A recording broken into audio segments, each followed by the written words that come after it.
You are right where you need to be. Welcome. There's a moment, maybe you've had it, when your heart races but there's no danger, when your mind spins but you're sitting still, when you want to move forward but your body says no. I know that moment, not from a textbook, not from a lecture, but from a season of life where I woke up every day frozen by anxiety and ashamed to admit it. You see, anxiety is a quiet enemy. It doesn't knock down your door with a warning. It seeps in slowly, subtly, like fog filling a room until you can't see where you were heading or even who you are anymore. At first, it was small things.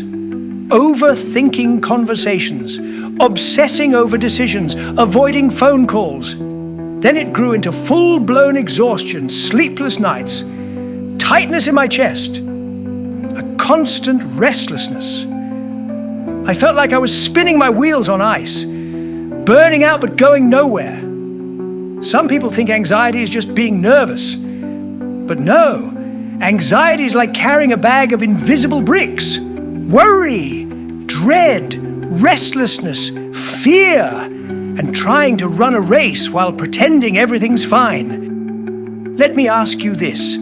What if your greatest obstacle isn't out there but within? What if the person you're fighting every day is the version of you that no one sees? That's the crossroads I stood at, frozen in place. One path led deeper into the fog, the other, a road I hadn't walked before, a road called transformation. And here's the truth, they don't always tell you. You don't cure anxiety overnight, but you talk to it. You reason with it.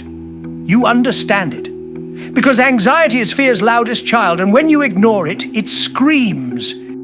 But when you acknowledge it, even whisper to it, something powerful happens.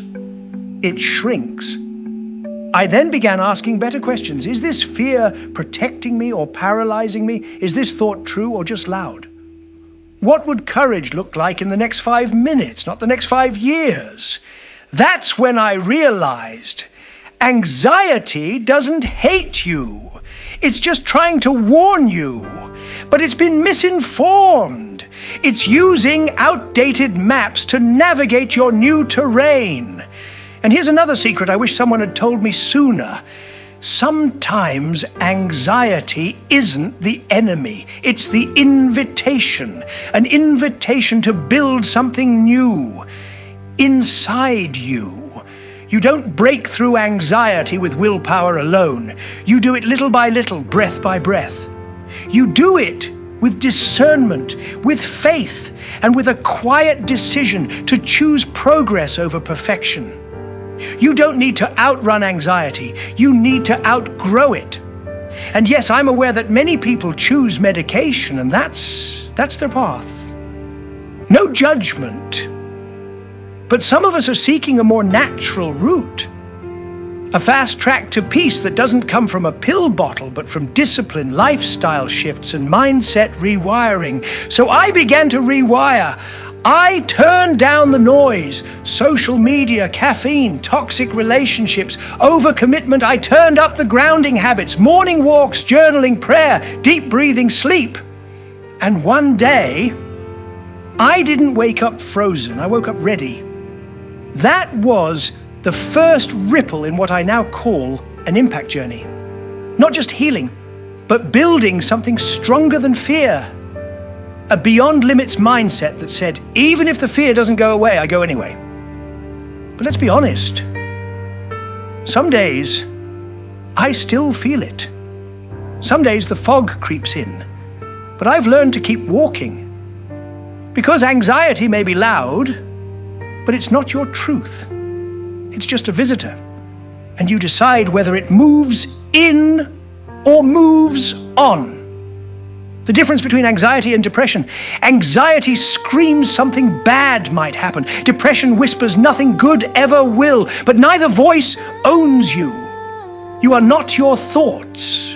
You are the thinker of your thoughts. So maybe you're listening to this on a day where you feel like quitting. Maybe everything feels too heavy. Maybe you're tired of being strong. If that's you, lean in. Because this isn't the end of your story. It's the beginning of your transformation. And here's the part I almost didn't share, the one detail I usually leave out.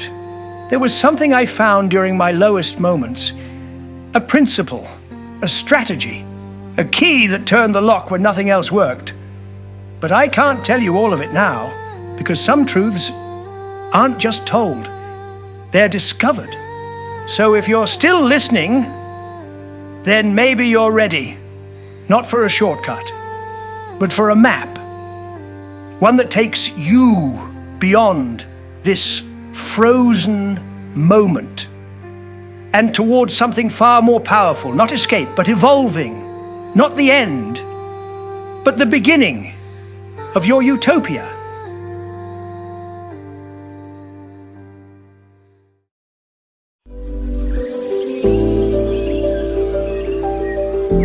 Thank you for spending these moments with Yewtree Legacy. When you're ready for more inspiration, we'll be right here. Until next time, stay strong, stay wise.